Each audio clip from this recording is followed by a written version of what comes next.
So, firstly, for those of you that don't know, I know that a few people in here do.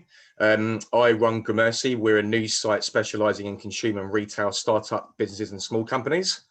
And we specialise in article-based news, video content, more events like this to come in the future. And we're all about giving coverage to those brands that wouldn't normally get it. So that's really what our focus is. I'm George Taylor. I'm going to be your host for only the next couple of minutes. Minty's going to be the leader of this meeting. So, so yeah, this is the event. It's all about digital marketing, how to build your brand online. I thought it'd be a good one to start off with, really, because let's face it, everyone wants to get better at marketing. There's always something you can learn. There's always something to improve on. None of us will ever be good enough. There'll always be that extra 5% we can put in. And I think Araminta has been doing this for a long time. She's an expert in her field. I know she's got some great wisdom she can share with us today. So just want to give you some key highlights as well. And also I want to thank everyone, not only for dialing in today, but also for supporting Gramercy as a business, because without you, we certainly wouldn't have got to where we have today. So my number one highlight is that Lord Sugar retweeted one of our articles the other day. I was so happy. I woke up in the morning and I was like, oh my God, is this really happening? It was one of those surreal moments. We wrote an article about one of his apprentice investments, and he obviously picked up on the article and saw it. So that was fantastic. Every month our traffic's growing by 20%, and that's organically. So that's without spending any kind of advertising budget at all. We're already getting a few thousand hits, which is just great. It means people are really receptive to what we're doing. And as you know, we've just launched a series of monthly events moving forward. We took on a new co-founder called Lauren. She's a French journalist that works for the Daily Mail. Fantastic. She's been taking care of all the editorial content recently. She's done an amazing job, and she's a really valuable member of the team. And last but not least, in terms of the brands that we work with, it's quite a wide range, but we've got War Paint for Men, who are on Dragon's Den and got made an investment offer from some of the Dragons. Small, organic cleaning company, Ayesha Masood, who was in The Apprentice, and then a few more, great ones such as Dr. Tara Lalvani. And we're working with organizations like True Retail, who are one of the largest retail investment firms in the United Kingdom, Flock Creative PR agency. I'm going to ask everyone that hasn't already done so to kindly follow us. We're also a startup ourselves just as much as you guys are. So if you could subscribe to us on YouTube, we're really doing a big push on that at the moment with video content. So would appreciate it. Unfortunately, we haven't got time to take any questions on the fly today. So if anyone's got any questions, please do tweet us. Make sure to tag us in. So it's at We Are Gramercy and at Araminta Social.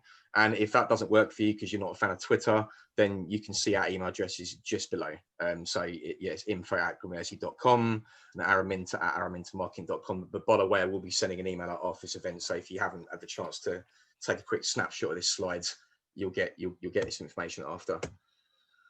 Moving on to our host, our presenter. So Araminta Sheridan, she's the founder of Araminta Marketing.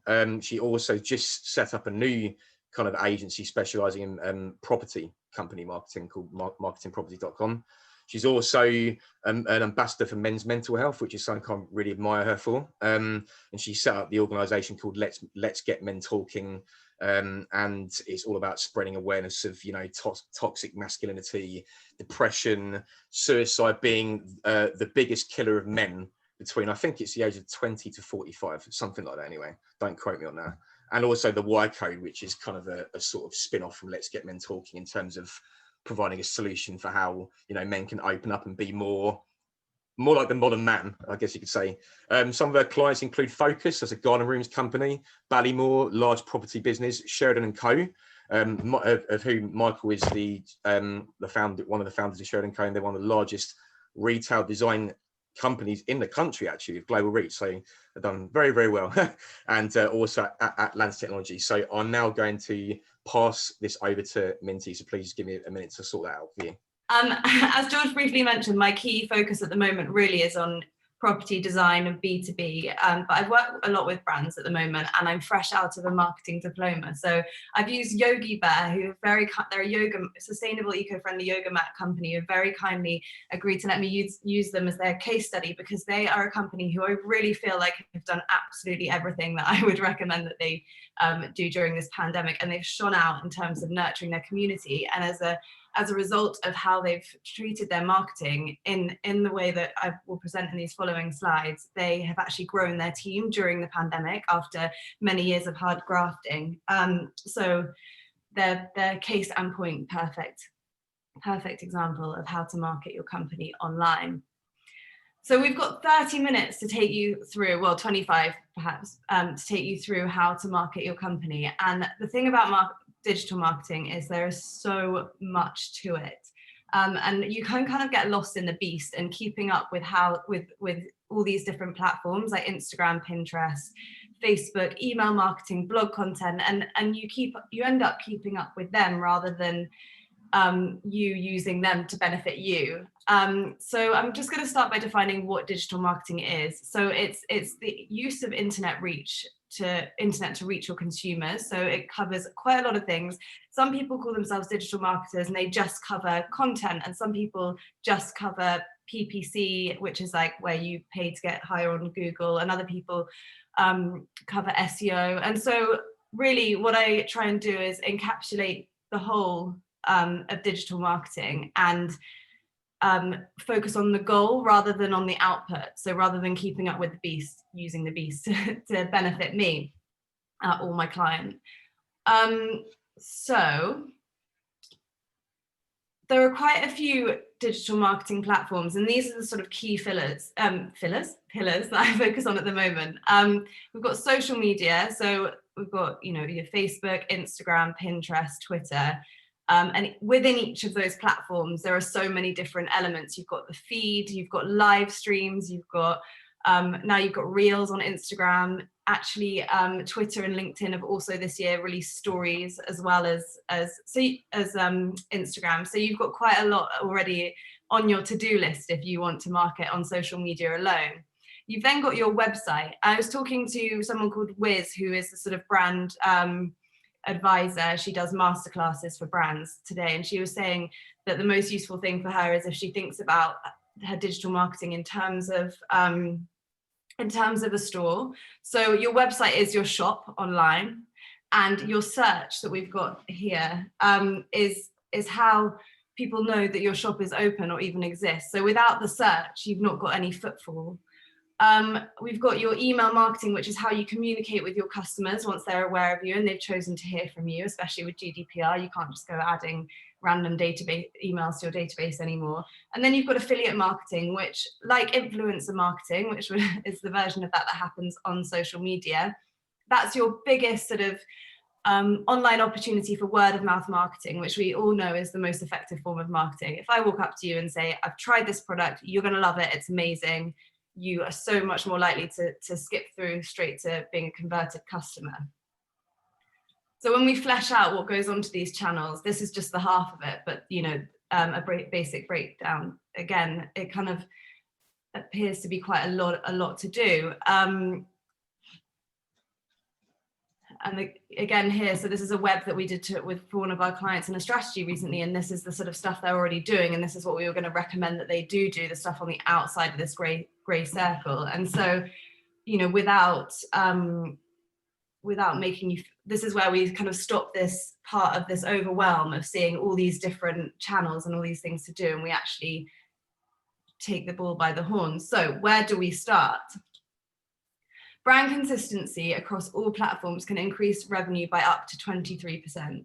So when people recommend a rebrand or recommend that you get your branding done properly, I always say go once and go well with branding, because it is the sort of, it's your opportunity to create the Selfridges effect. When you walk down the street with a yellow bag, all you think of is Selfridges, and Coca-Cola is one of the most recognized logos in the entire world. And if you have a logo that looks slightly different on each platform and you're not using it correctly, you're not creating this consistent opportunity to recognize your brand in a consistent way, and you're kind of losing that. You're diluting your identity, which is how people are so visual, and people need that kind of consistency to recognize you clearly.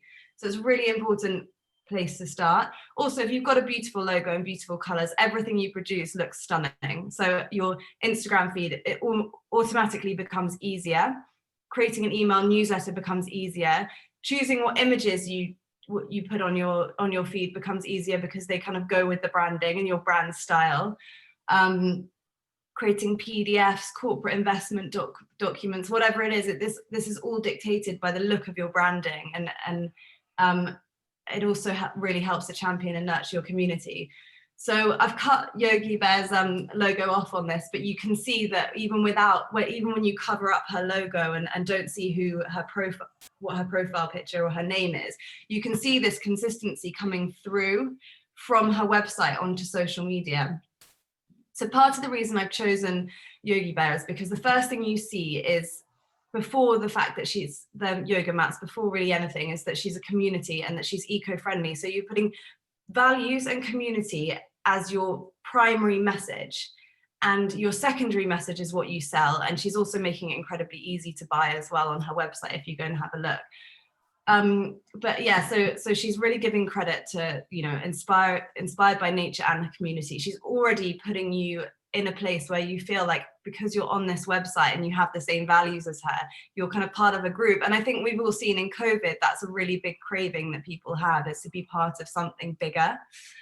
And so instead of saying why you should buy our mat, she says why should you join the pack. And then you can see here that this yellow comes through on her Instagram feed, and these blues come throughout all her images. You see this coming back to these blues, and her feed is ideal because the mat comes up a lot, but she's really championing the people who are using the mat and taking photos of the mat. And she's got a really good mix of video content and IGTV, which is the sort of like YouTube that exists on your Instagram.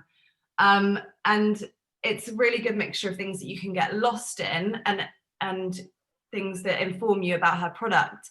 So with your online, people are there to find out what you do and they need that basic information. But when you get to social media, if you're only posting about this is our product and this is what we do and this is what we sell, it's like being that guy at a dinner party who only talks about themselves.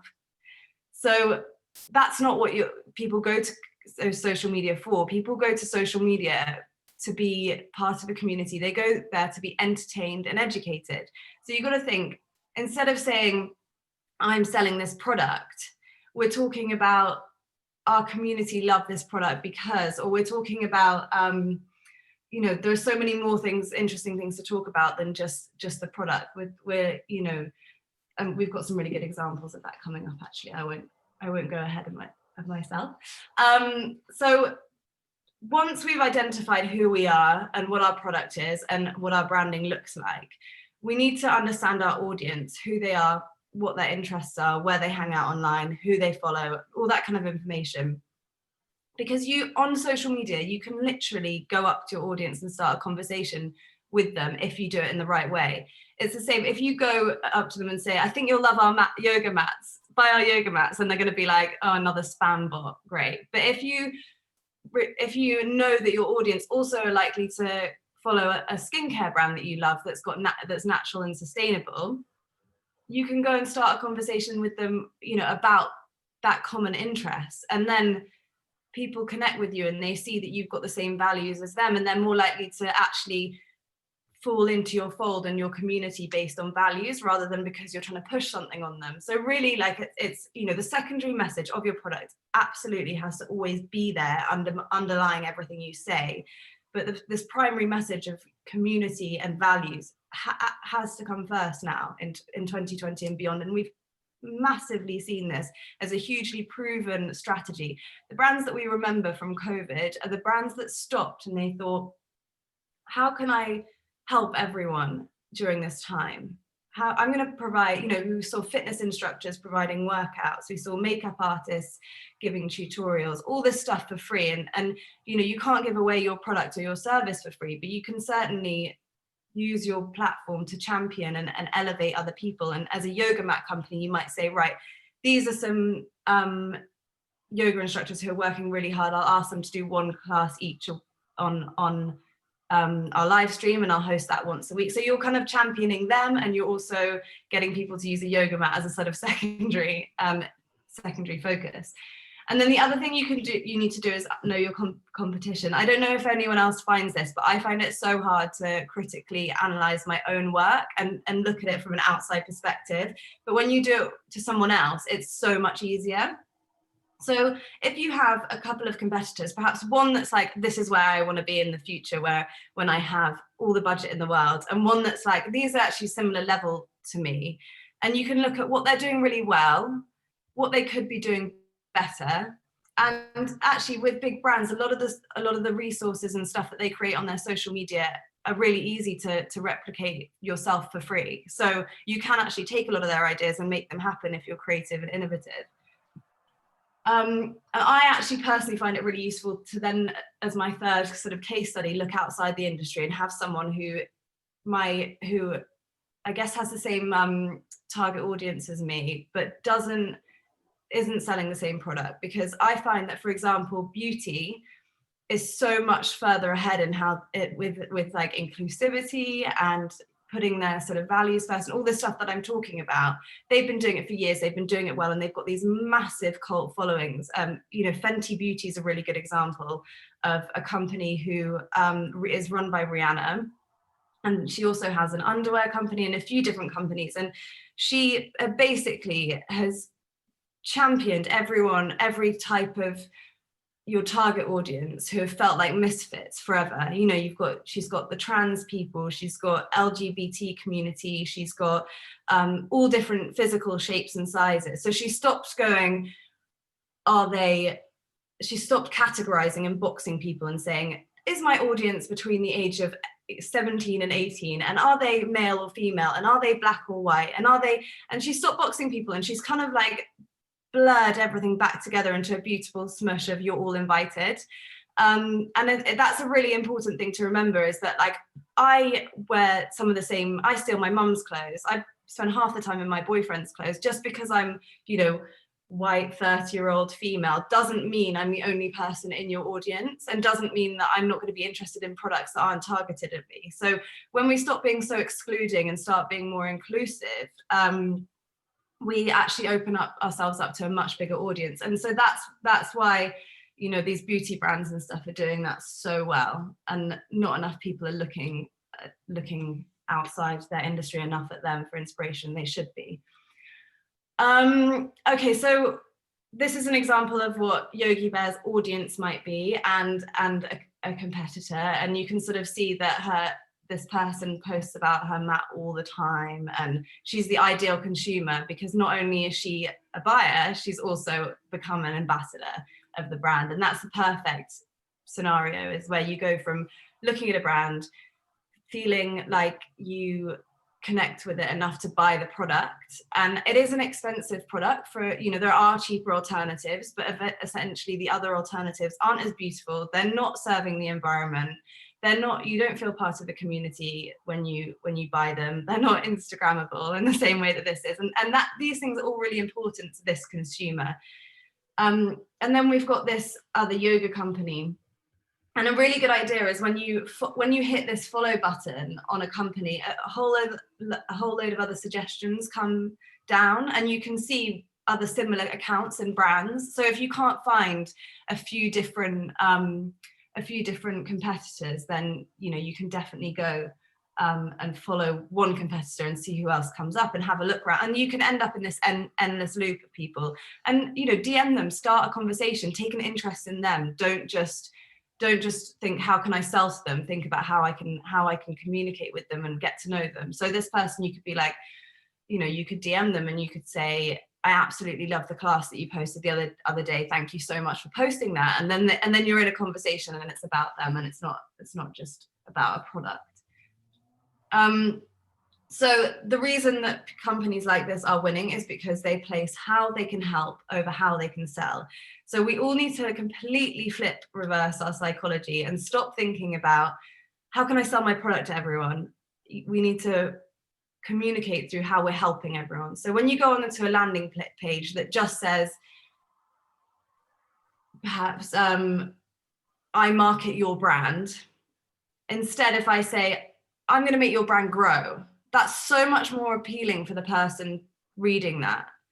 And it's the same with, even then I use the word I, but if you say, how can I stop using the word I and use the word you? So when I'm promoting this event, I stop saying, I'm going to tell you about this. And I say, I'm going to help you are going to learn about this. And so immediately we're flipping this sort of sense of sales, because really what people want now is they want transparency, they want authenticity, they don't want jargon, and they don't want to hear big like lingo. They want you to be straight with them, and they want to know what the benefit they're going to get. People don't mind spending money if they understand the value of it.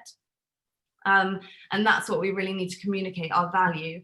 And for this specific consumer group, value isn't just the product they're getting, but it's also how they're helping the environment and the world. So there you go, Yogi Bear's done it perfectly. Crafting an earth-friendly future. That is the first thing you see on her website.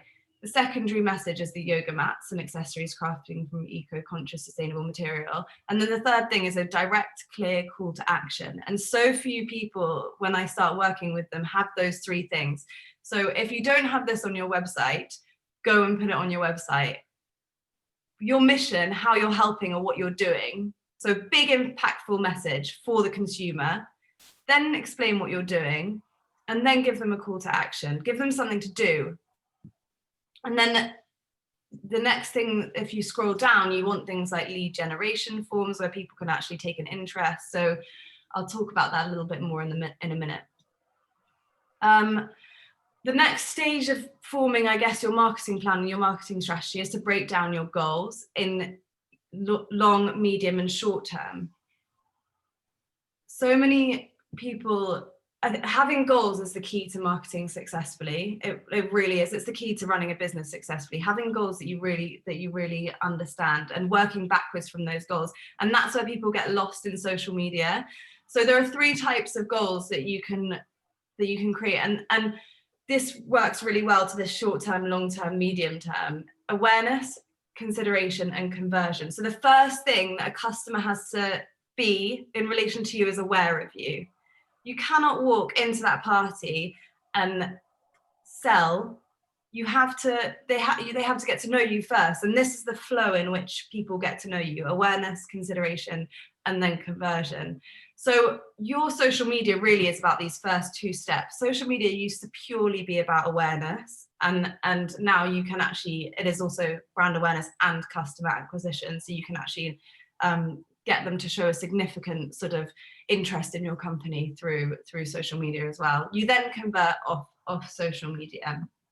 So that immediately changes how you start to market on social media. You stop thinking, I've got to post about my product, and you realize you're just explaining like how you're great, and you're explaining, this community building content rather than sell. So once you know what your long-term goals are, we need to break them down into these short and medium-term goals. So an example of a goal of a lot of people, when I start talking to them, they want to get to 10,000 followers on social media. Now that's a great goal, because then you get the swipe up feature on Instagram stories. You can swipe up and read an article, and that's fantastic.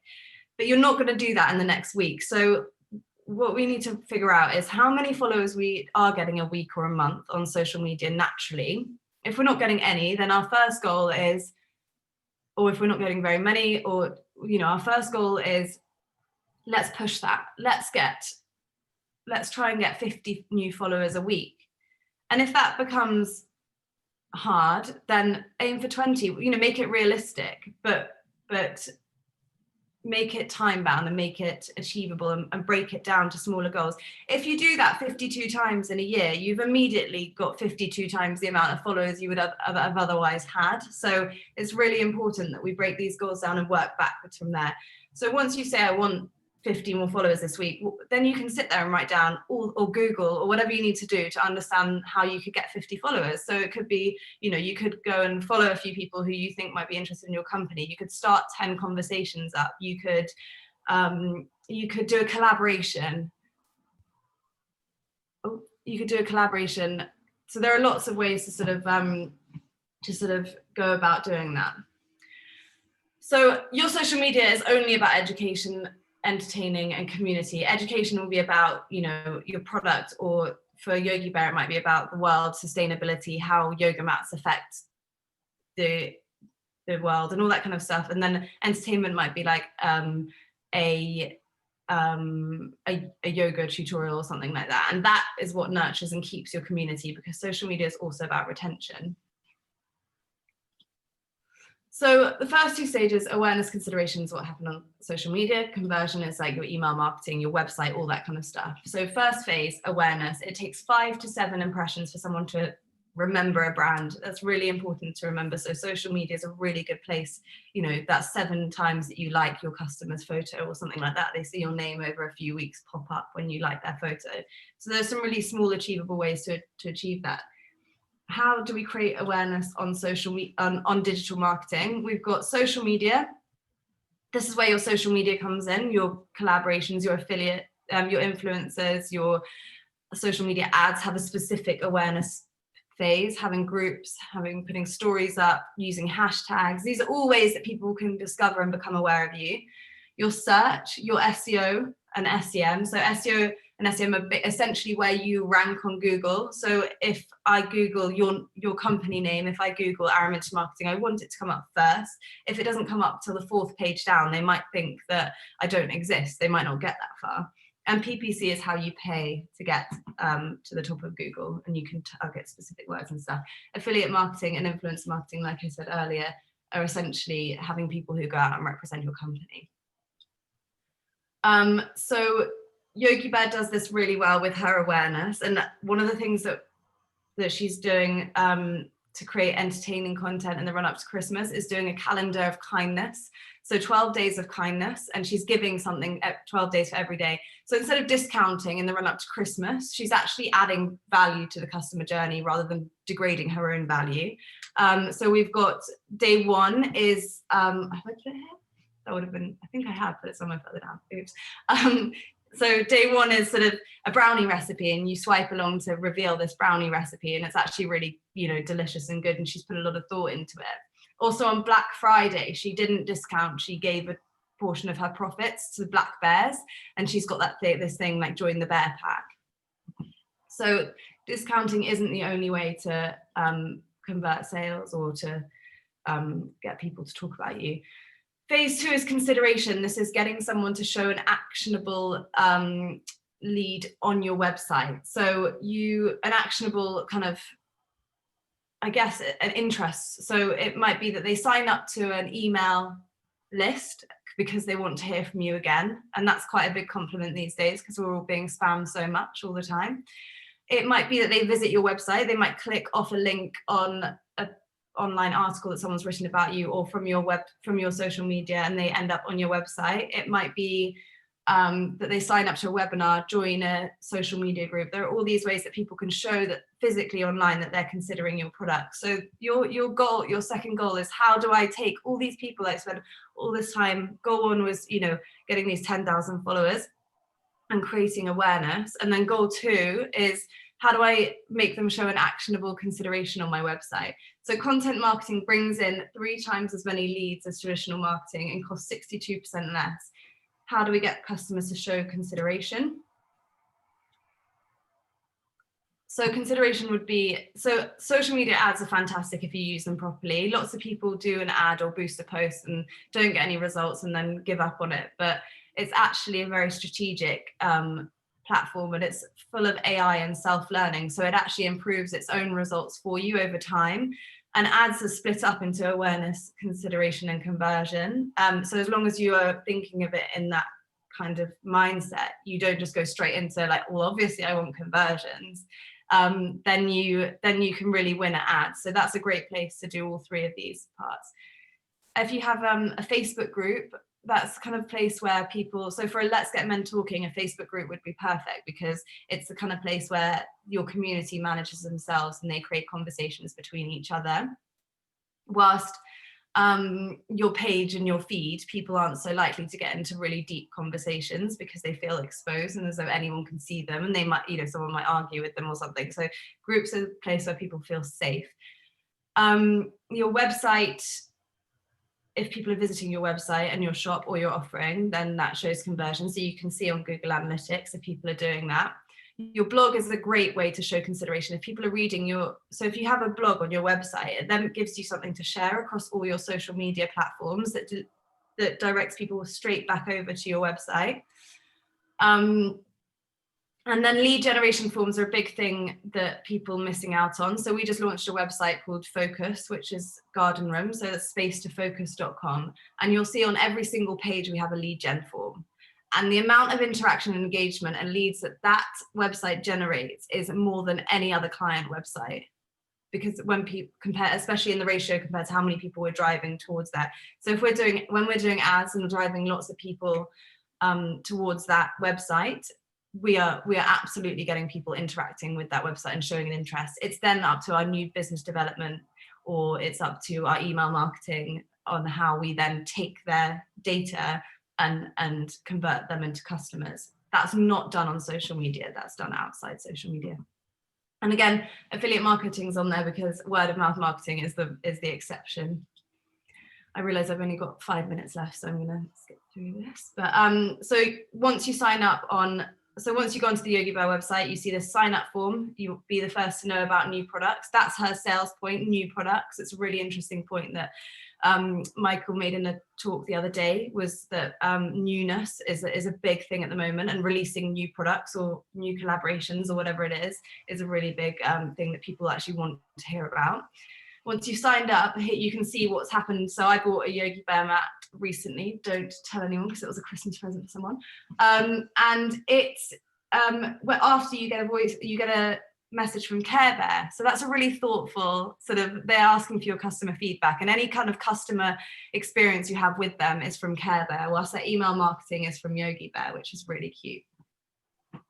And I choose to be part of their newsletter and continue to do so because it's interesting and they're actually giving me useful blog post content, and all their messages are kind and thoughtful. It's not just about spamming you all the time. So fun fact, video on landing pages is capable of increasing conversions by 80%. Always good to know what can increase your conversions by 80%. But people want to see, if we're thinking about it in terms of retail, where people can go in and try things on and physically engage with the company, you can't do that online. So video is like the nearest thing that you can really do to creating a real experience. So how do we convert these customers? Well, there's an ad phase that converts customers. Influencers and affiliates, as I've said before, word of mouth marketing is the dream. But on your website, you need a shop, you need a blog, and at the end of your blog you need to have a call to action to convert people, lead generation forms so that people can follow up with this person. Really clever thing to do with a lead generation form is, rather than say sign up to hear about us, ask them a question, and that people can't help but give a response about themselves. People love to give their opinion or say what they want, and that's kind of what works quite well on the Focus Shed. It's like, what do you want? So that's the Black Friday. I knew it was in there somewhere. The Black Friday offer that I spoke about. So they give up to Cyber Monday. They were giving profits to International Animal Rescue, and by doing so, you're part of the Black Bear Pack, which is really nice. And then the fourth phase that I didn't mention at the beginning is retention. And again, social media is fantastic for retention if you're using it in the right way. If you're thinking, how can I help them? How can I provide value to my community? What can I give them rather than what can I sell to them? Then they'll stay on there because they have something interesting to gain from being there. These elements are all about the retention, all of them. Everything can help you retain your customer. That's the brownie recipe in case anyone wants it. Tweet me after, I can send you a link. So questions, as George says, we've got 1 minute left on our video. So if you have any questions, you can tweet at WeAreGramercy or Araminta at Araminta Social. My email address is araminta@aramintamarketing.com. So yeah, if you have any questions or would like to know anything else, then give us a tweet or an email, or you can find me on LinkedIn or wherever you like. And thank you so much for listening.